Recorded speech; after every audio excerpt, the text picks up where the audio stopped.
દીધું છે અને એની શક્તિ પણ ભગવાન તમને એ છોડવા માટેની પણ આપશે। ત્યારે શિક્ષણ એ આવનાર પેઢીનું ભવિષ્ય છે।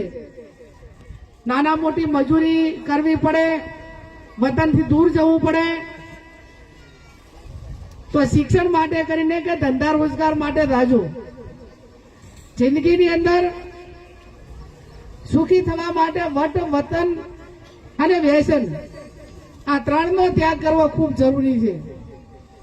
વટ એટલા માટે કે આપણી આર્થિક સ્થિતિ માપની હોય અને આપણે દેખાદેખીમાં ધાર્મિક કે સામાજિક પ્રસંગો લાખો રૂપિયાના કરીએ, પછી વટ રહ્યો પછી આપણને આર્થિક રીતે ને બધી રીતે પરિવારને બરબાદ કરે। વતન એટલા માટે ક્યાંય ધંધા રોજગારની કોઈ તકો ના હોય, શિક્ષણમાં દીકરા દીકરીને આપવું છે પ્રમાણમાં વ્યવસ્થા ના હોય, અને કઈ ખારું શીખવું છે તો જે વિસ્તાર વિકસિત હોય જ્યાં શીખવા જેવું હોય એ શીખવા માટે કરીને વતન છોડવું પણ જરૂરી છે।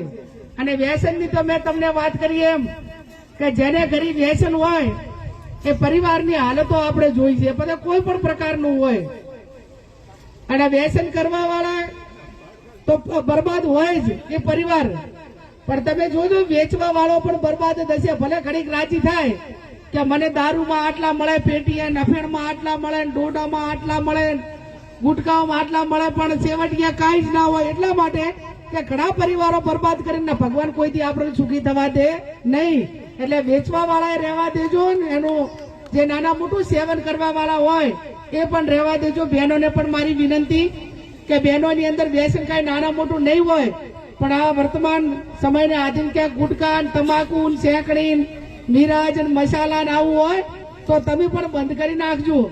જેમ કે પુરુષો કરતા પણ ક્યાંક નાના મોટું મહિલાઓમાં વ્યસન હોય તો આવનાર પેઢી કમજોર, કુપોષિત અને એક સક્ષમ પેઢી આપણે જે તૈયાર કરવાની છે એની જવાબદારી માતૃશક્તિની છે। અને માતૃશક્તિ ચાહે નાના મોટા વ્યસનમાં આવે તો આ બનાસકાંઠા એ આંકડાકીય અને મેડિકલ રિપોર્ટના આધારે બનાસકાંઠામાં સૌથી વધારે કુપોષિત બાળકો હોય તો બનાસકાંઠામાં છે। અને એનું કારણ છે નાની ઉંમરે લગ્ન, નાના મોટા વ્યસનો, અને જેને પૂરતા પ્રમાણમાં સગવડો મળવી જોઈએ ન મળે, અને એના કારણે જે બાળકોની તંદુરસ્તી આવનાર પેઢીની હોય એ જે પ્રમાણમાં મેડિકલ રીતે હચવાવી જોઈએ નથી હચવાતી, અને એની ચિંતા આપ સૌ કરજો। એટલા માટે કહું છું કે આજે 25-30 વર્ષ પહેલા, 35-40 વર્ષ પહેલા આપણી બેન દીકરીઓ હોય, આપણા બધા જ પરિવારો હોય તો એ બધાની ડિલિવરીઓ ઘરે થતી નથી થતી, એ ઘરે અને દવાખાને જવું પડે, બાળકોને પેટીઓમાં કાચનામ રાખવા પડે, અને એનું કોઈ કારણ અમે કીધું નાના મોટી બધીઓ જવાબદાર છે। અને જવાબદારી આવનાર પેઢીની, તંદુરસ્ત પેઢીની જવાબદારી આપ સૌની છે। એટલે શિક્ષણ, સંસ્કાર, વ્યસનો આ બધું જ જે પ્રમાણે એને ત્યજવાનું હોય ત્યજવું પડે ને જ્યાં મેળવવાનું હોય મેળવવું પડે, એ વર્તમાન સમયની માંગ છે। સરસ્વતી માતાનું મંદિર બનાવજો અને દીકરા દીકરીઓને ભણાવજો। મંદિર એટલે સ્કૂલ હોય, આંગણવાડી હોય, એમાં નાના મોટી કોઈ વ્યવસ્થા કરવાની હોય, મદદ કરવાની સરકાર તો કરે, પણ આપણા લેવલે પણ ચાહે આંગણવાડીના બાળકોને કોઈ આવો પ્રસંગ હોય, આજે આ ધારો કે આ પ્રસંગ છે તો આપણે બાળકોને ક્યાંક એને ફ્રૂટ આપીએ કે ક્યાંક દૂધ આપીએ, એવું પણ કંઈક થાય તો એ પણ ભગવાને રાજી રહે આપણા ઉપર। આંગણવાડીના બાળકો પીએ તો આજે પ્રતિષ્ઠા કરીએ છીએ તો ભગવાન પણ આપણા ઉપર રાજી રહે। અહીંયા તમે બધા બોલાવ્યા, અમારા સન્માન કર્યું અને તમારા બધાના દર્શન કરવાનો મોકો મળ્યો એ બદલ તમારો બધાનો હૃદયપૂર્વક આભાર માનું છું। અને આ ગામમાં ઇતર સમાજનો જે પ્રમાણે કાંઈ બી સંપ રહ્યો એવો ને એવો સંપ હચવાઈ રહે એવી હું રણછોડરાયને પ્રાર્થના કરું છું।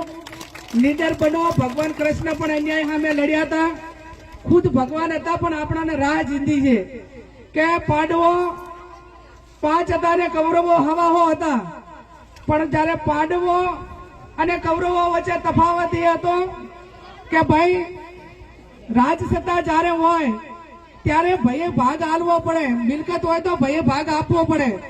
પાંડવે માત્ર 5 ગામ માંગ્યા હતા કે ભાઈ અમને નફા માટે 5 ગામ આપો, તો એ કૌરવોના તરફથી એવો સુર આવ્યો અને એવો અવાજ આવ્યો કે 5 ગામ તો ને પણ એક હોય નહીં આની જેટલી જગ્યા પણ અમે તમને આપવા માટે તૈયાર નથી. એટલે પછી અહીંયા શું થાય, મહાભારત થાય. અને આપણે હોય છતાં પણ નાનો ભાઈ હોય તો એને થોડું વધારે આપીએ, ત્યાં રામ રાજ્ય હોય.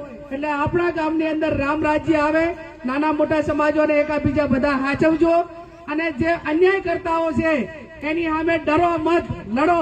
એટલે આપણે ડરવાનું કોઈથી નથી. મોટા ભગવાનની મહેરબાનીની જરૂર છે, મહેનતની જરૂર છે, અને શેણ સંબંધી મદદ કરે એની જરૂર છે.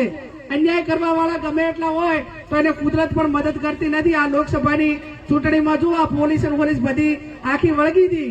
અહીં આપણે ઓલા થરાદમાં સીપી ચૌધરી છે, એ ગામડે ગામડે ફરીને બધી મીટિંગો કરે. ભાજપનો એજન્ટ હોય એ પીએસઆઈ કે પીઆઈ ના કહેવાય, એ ભાજપનો એજન્ટ કહેવાય. અને આવા પોલીસ વાળાને બહુ રાજકારણનો શોખ હોય ને તો પ્રજાના પૈસે નોકરી કરીને પગાર ના લેવાય, રાજીનામું આલી અને મેદાનમાં વાય એટલે જેટલી વીહી ખો થાય તે ખબર પણ પડે. એટલે આવા અધિકારીઓને ક્યાંક ને ક્યાંક એ આપણા હિસાબે જયારે નભતા હોય, આપણી મહેરબાની પ્રજાના પૈસે જયારે પગાર લેતા હોય ત્યારે એમને ડિપાર્ટમેન્ટનું કામ કરવાનું હોય. એને બદલે માત્ર ને માત્ર ભાજપના એજન્ટ, કોઈ વ્યક્તિના એજન્ટ અને કોઈના ઉપર ધાક ધમકી ખોટા દબાણ લાવવા, તો એ પણ કાચના ઘરમાં રહેતા હોય છે. અને એમને પણ બધાને પોતપોતાની ફરજો સમજવાની જરૂર છે.